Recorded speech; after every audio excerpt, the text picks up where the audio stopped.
Pinagsaluhan namin ni Ana at nang maubos nga nahiga na siya. Sabi niya nahihilo na daw siya, kaya matutulog na daw siya. Na makita ko siya sa ganoong anyo, nakaramdam ako ng kakaiba. Sabi ko sa kanya, masakit na rin ang ulo ko at nahihilo na ako. Humiga ako sa tabi niya.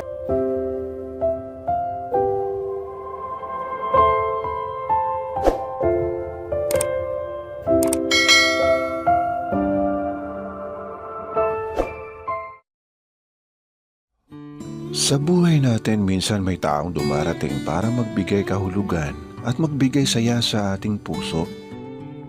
Pero mag-iiwan din ito ng sugat at kung minsan masayang alaala. Kamusta ka Kuya Roms? Ako nga pala si Edward, 27 years old at sa ngayon binata pa rin. Hayaan mong ikwento ko sa iyo ang aking karanasan.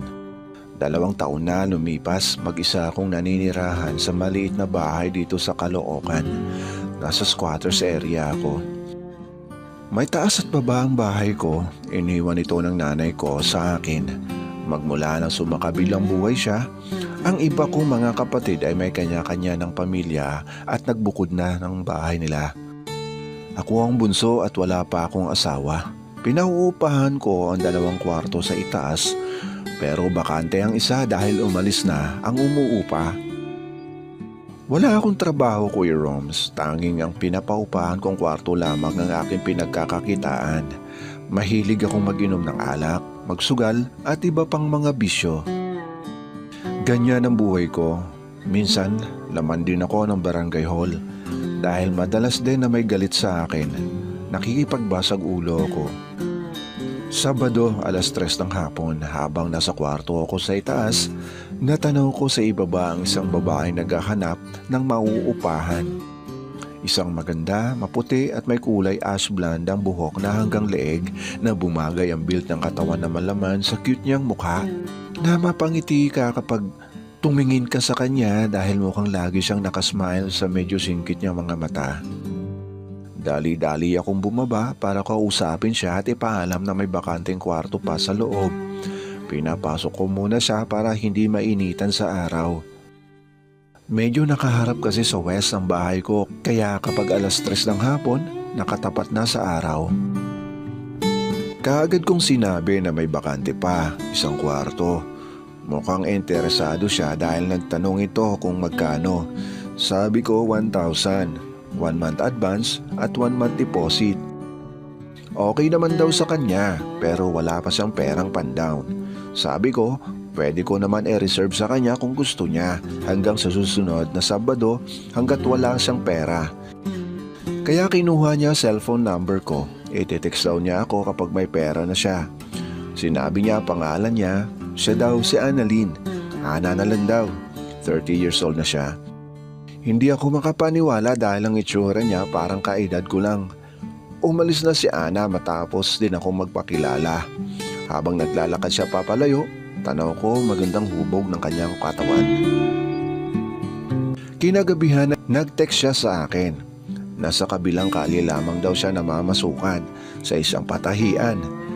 2 araw pa lamang daw siya at sa kaibigan niya siya tumutuloy. Nahihiya daw siya dahil maliit lamang ang bahay at may asawa at anak na rin. Kaya naghahanap siya ng mauupahan. Kahit sa text masarap kausap si Ana. Marami siyang tanong sa akin, hindi ko alam kung interesado ba siya sa akin o sa uuupahang kwarto. Sumunod na gabi, nag-text na naman siya sa akin. Gusto niyang magkita kami sa labas. Hindi daw siya makatulog dahil gusto ko na siya makita uli. Pumayag na ako. Nagkita kami ni Ana sa may tindahan na malapit lang sa bahay ko. Wala kaming ginawa kundi ang magkwentuhan at mag-usap. Nasabi niya sa akin na may asawa at anak na siya. Naghiwalay nga lang sila.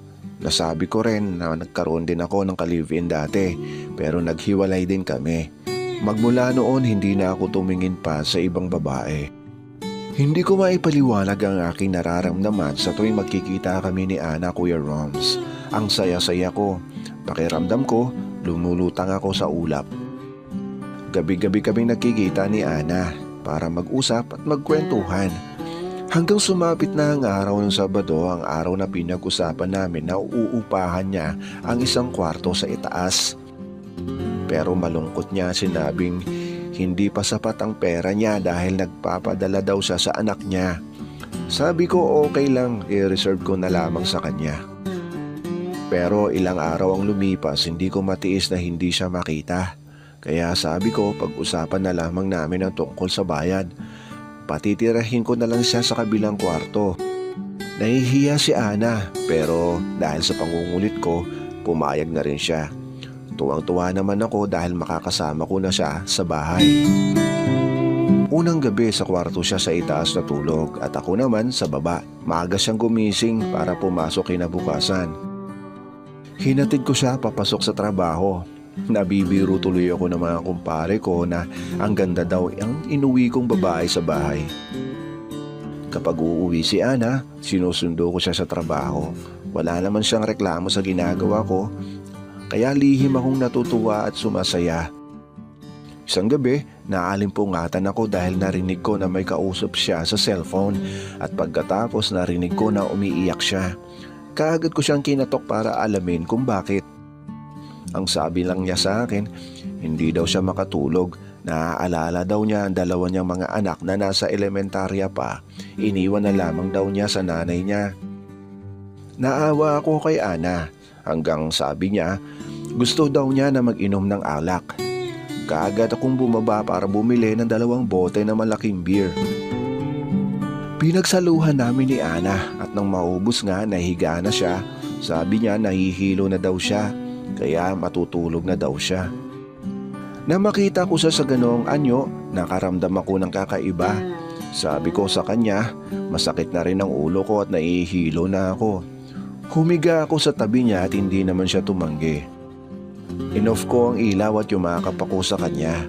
Marahil sa nainom naming beer at dahil sa kagustuhan ko, may nangyari sa aming dalawa. Masayang masaya ako sa nangyari sa amin ni Ana. Sumunod na gabi, nasundan pa ang nangyari sa amin. Pakiramdam ko napakaswerte ko, Kuya Roms. Na-inlove ako kay Ana. Unti-unti kong binago ang baluktot kong pamumuhay. Ang bisyo ko, ang pagsusugal ko, inamin ko lahat sa kanya. Sabay ng pangakong pagbabago, sinabi ko na rin sa kanya kung gaano ko siya kamahal. Pero ang sagot niya sa akin, mahal pa daw niya ang asawa niya. Natahimik na lamang ako. Dahil syempre, nasasaktan ako.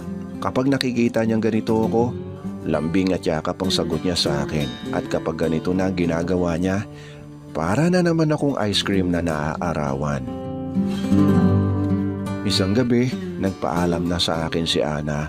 Uuwi na daw siya sa asawa niya. Hindi ko ito inaasahan kaya nabigla ako. Nagalit ako sa kanya. Hindi ko siya pinayagan. Magdamag na nag-iiyak siya sa akin. Pero dahil araw-araw na niya akong kinukulit na gusto na niyang umuwi para sa mga anak niya at mahal niya ang asawa niya, pinayagan ko na siya kahit masakit sa akin. Pero dahil hindi ko matanggap na iniwan niya ako, hindi pa rin ako tumigil sa pagte-text sa kanya. Sabi niya sa akin, patawarin ko daw siya dahil nagsinungaling siya. Hindi pala totoong naghiwalay sila ng asawa niya. Nagkatampuhan lamang daw sila. Umalis siya ng bahay at sa sobrang inis niya, sumama siya sa kaibigan at nagtago. Matagal siyang hinanap ng asawa niya. Nakiusap pa si Ana sa akin na huwag ko na daw siyang guluhin. Masaya na siya kasama ng mga anak niya at ang kanyang asawa. Kalimutan na daw namin ang lahat. Inamin niya sa asawa niya ang ginawa niya at pinatawad na siya nito. Mahirap man tanggapin pero pinilit ko, Kuya Roms. Sa tuwing ini-stalk ko ang FB account niya, nakikita ko kung gaano siya kasaya kasama ang buo niyang pamilya. Unti-unti natanggap ko na rin na hindi talaga siya para sa akin. Masaya na rin ako kapag nakikita ko siyang masaya na. Pero hindi ko malilimutan ang alaala niya. Dahil ito ang dahilan kung kaya nasa tuwid na landas na ako ngayon.